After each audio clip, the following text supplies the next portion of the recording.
صحیح بخاری حدیث نمبر 138۔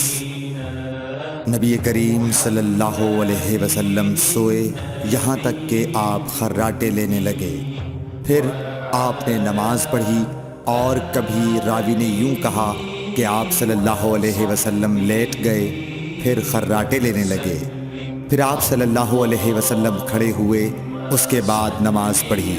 ابن عباس رضی اللہ تعالیٰ عنہ کہتے تھے کہ ایک مرتبہ میں نے اپنی خالہ ام المومنین حضرت میمونہ کے گھر رات گزاری تو میں نے دیکھا کہ رسول اللہ صلی اللہ علیہ وسلم رات کو اٹھے۔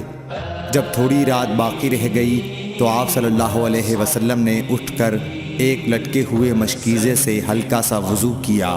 عمرو اس کا ہلکا پن اور معمولی ہونا بیان کرتے تھے، اور آپ کھڑے ہو کر نماز پڑھنے لگے تو میں نے بھی اسی طرح وضو کیا جس طرح آپ صلی اللہ علیہ وسلم نے کیا تھا، پھر آ کر آپ کے بائیں طرف کھڑا ہو گیا۔ اور کبھی سفیان نے ان یسارہ کے بجائے ان شمالہ کا لفظ کہا، مطلب دونوں کا ایک ہی ہے۔ پھر آپ صلی اللہ علیہ وسلم نے مجھے پھیر لیا اور اپنی داہنی جانب کر لیا، پھر نماز پڑھی جس قدر اللہ کو منظور تھا، پھر آپ لیٹ گئے اور سو گئے حتیٰ کہ خراٹوں کی آواز آنے لگی۔ پھر آپ کی خدمت میں مؤذن حاضر ہوا اور اس نے آپ کو نماز کی اطلاع دی۔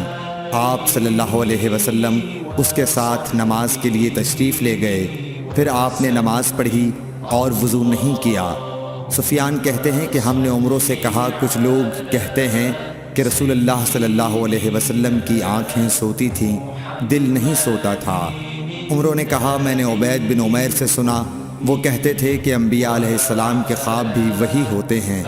پھر قرآن کی یہ آیت پڑھی، میں خواب میں دیکھتا ہوں کہ میں تجھے ذبح کر رہا ہوں۔